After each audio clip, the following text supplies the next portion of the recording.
أهلا وسهلا بكم في قناة تين فاكت. حيوانات تبدو بريئة لكنها مفترسة.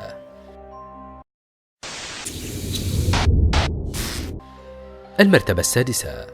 هذه الحيوانات التي تعتقد أنها تشبه خلد الماء والتي تعتقد أنها لطيفة هي في الحقيقة حيوانات لها شيء عجيب في أقدامها يحتوي على سم قوي، وعلى الرغم من أن السم غير قاتل إلا أنه يسبب آلاما قوية للغاية. المرتبة الخامسة. رأس السهم أو الضفدع الذهبي، فعلى الرغم من شكله ولونه المذهل للغاية والذي يسبب الكثير من الرغبة في لمسه، إلا أن لمسه يعتبر أمرا خطيرا للغاية، لأن هذا الضفدع ينتج سما يغطي جميع بشرته، وفي حالة لمسه ينتشر هذا السم في جسمك ويغطيه بالكامل ويصل إلى الرئتين، مما يؤدي إلى الوفاة عن طريق الاختناق. المرتبة الرابعة. إذا كنت تعتقد أن هذا الحيوان غير مؤذي وأنه إن لمسك لن يفعل لك شيئا على الإطلاق، دعني أخبرك بأنك ارتكبت خطأ كبيرا. هذه الحيوانات هي الأشرس والأكثر شجاعة، لأنها تمتلك القدرة على أن تهاجم حتى الحيوانات المفترسة، وقادرة على محاربة أسد أو نمر، بالإضافة إلى قدرتها على تدمير الأصداف الصلبة للسلاحف وتقصيم أقراص العسل. المرتبة الثالثة.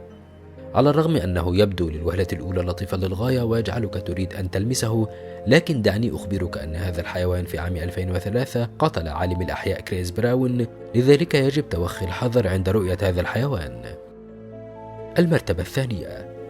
عندما ترى أوزة في الشارع ستظن أنها لطيفة بالتأكيد ولن تفعل شيئا، لأن معظم هذه الحيوانات سهلة الانقياد للغاية وتتركها وشأنها، لكن هذه الأوزة ليست شيئا مشابها لما ذكرنا من قبل، وصدقني أنك إذا التقيت بالأوزة الكندية ستهرب بعد سماعك أنها حيوان خطير للغاية، فيمكن أن تقتلك بسلسلة من الاصطدامات، وقامت هذه الأوزة بإصابة العديد من الأشخاص في جميع أنحاء العالم. المرتبة الأولى.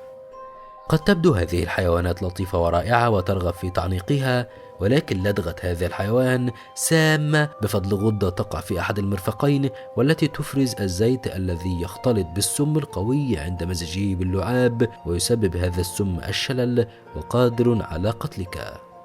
إن أعجبك هذا الفيديو قم بالضغط على زر لايك واشترك في القناة وفعل جرس التنبيهات حتى يصلك جديدنا. إلى اللقاء.